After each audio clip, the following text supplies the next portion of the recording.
Hello दोस्तों, आज मैं आपको सुनाने वाला हूँ अच्छा बोलने की कला और कामयाबी बाय डेल कार्नेगी।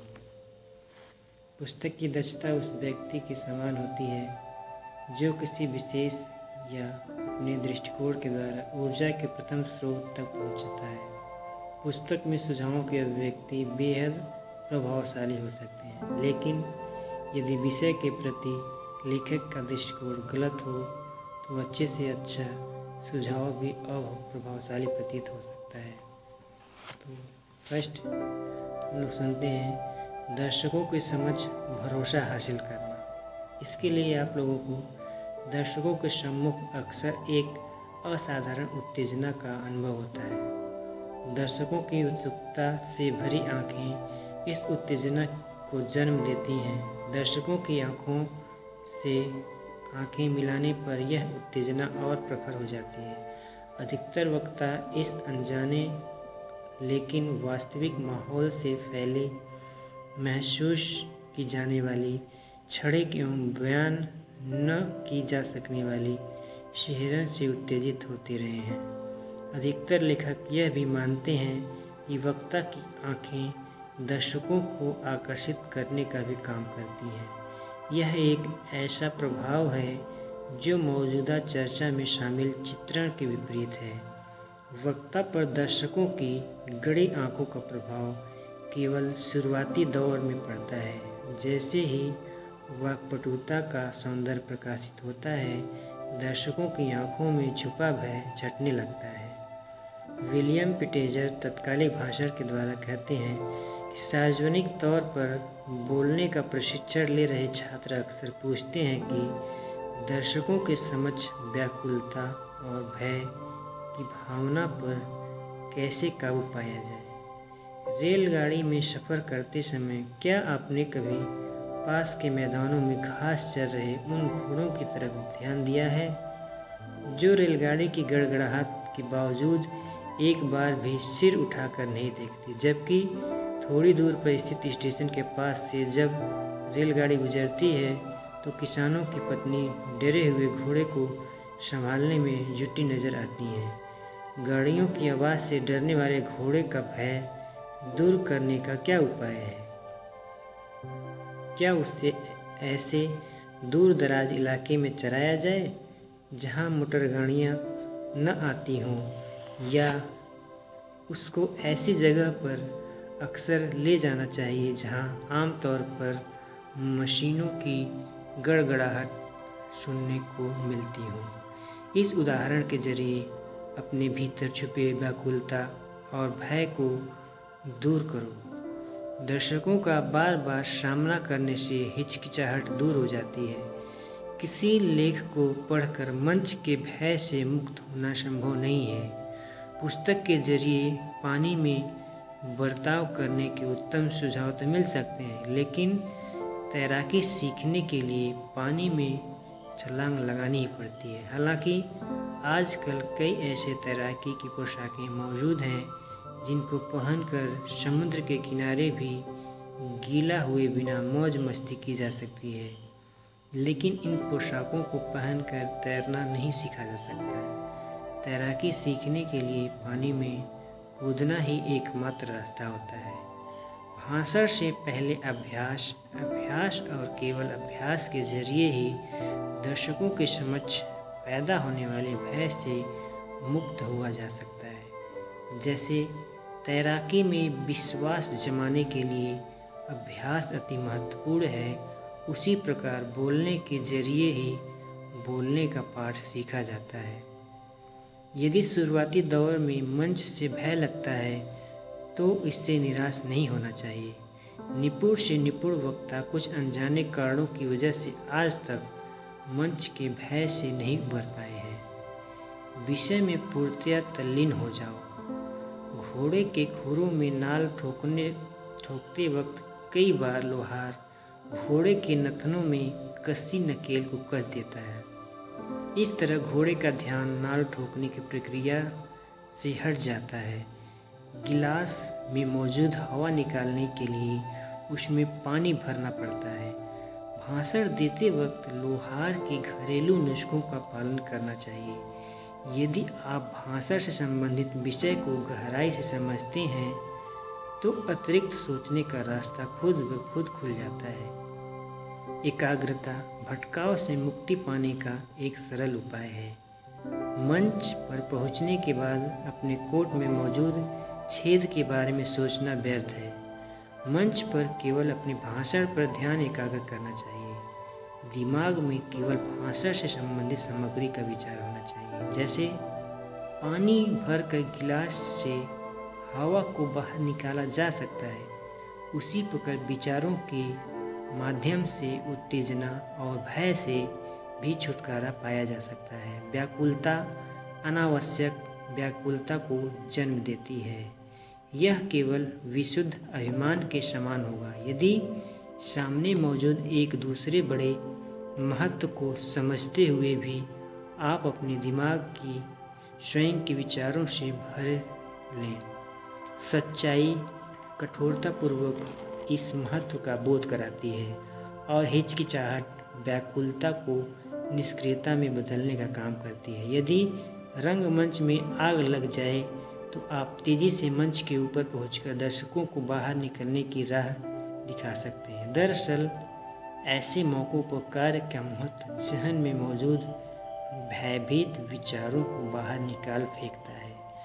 मंच पर बुरे प्रदर्शन के भय से ज़्यादा हानिकारक होती है। बेहद अच्छे प्रस्तुतिकरण की कल्पना, स्वयं को महान दिखाने की चेष्टा महानता की पहचान नहीं होती।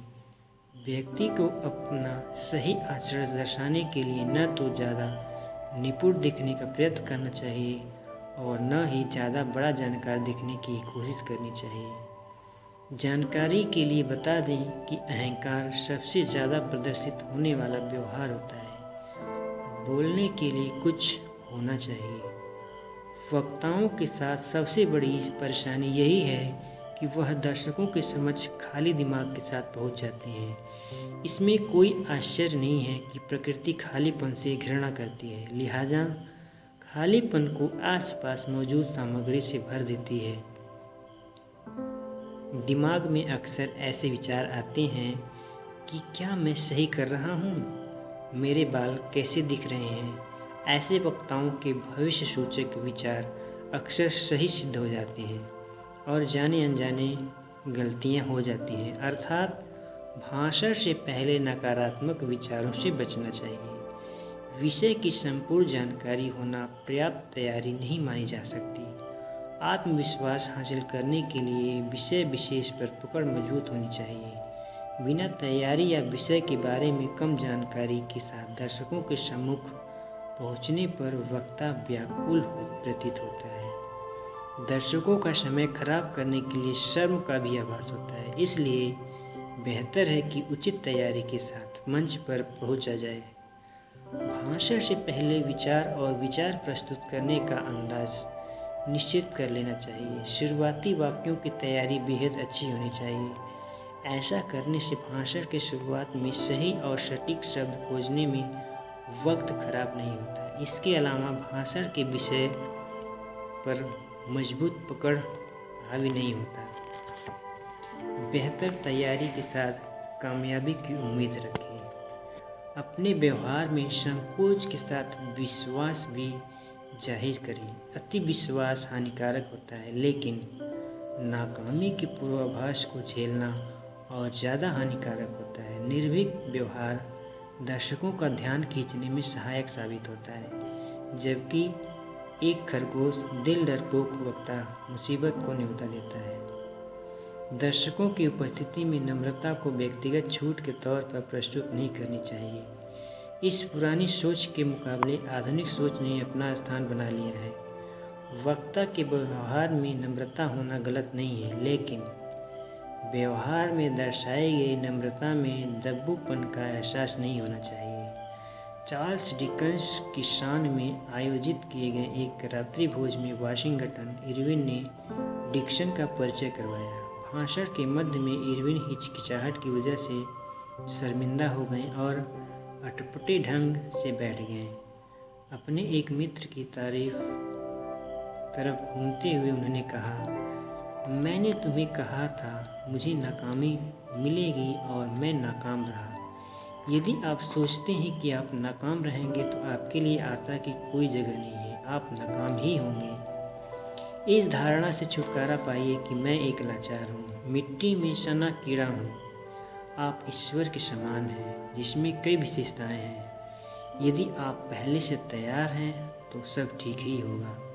बाज तेज रोशनी फेंकते सूर्य की आंखों में आंखें डालकर देखने की क्षमता रखता है। वक्ता में भी ऐसी कई विशेषताएं होती हैं, आवश्यकता होती हैं तो बस उन्हें पहचानने की। दर्शकों पर प्रभुत्व की कल्पना करें। विद्युत की तरह सार्वजनिक भाषण में सकारात्मक और नकारात्मक ऊर्जा नहीं होती। स्वयं आप या आपके दर्शक सकारात्मक ऊर्जा का जरिया बनते हैं। यदि आप इस सकारात्मक ऊर्जा को महसूस करते हैं तो इसे अपनाने की कल्पना भी कर सकते हैं। यदि आपका रुझान नकारात्मक ऊर्जा की ओर है तो परिणाम भी नकारात्मक होंगे। स्वयं को दिशा दिखाने वाली सभी शक्तियों का आह्वान करें। सदा याद रखें कि आपके दर्शक आपसे ज़्यादा महत्वपूर्ण हैं, लेकिन आप दोनों से ज़्यादा महत्वपूर्ण हैं। सत्य, क्योंकि सत्य अविनाशी होता है। यदि आपका हौसला मजबूत नहीं है तो जाहिर है कि हाथ से तलवार गिर जाएगी। निर्भीक बने। यह आपके इरादे पर आधारित है कि आप खुद को किस दिशा में ढालते हैं, अर्थात स्वयं को शांत एवं निश्चयी बनाएं। दर्शकों के समक्ष भाषण से पहले क्षण भर रुकें। दर्शकों को गौर से देखें।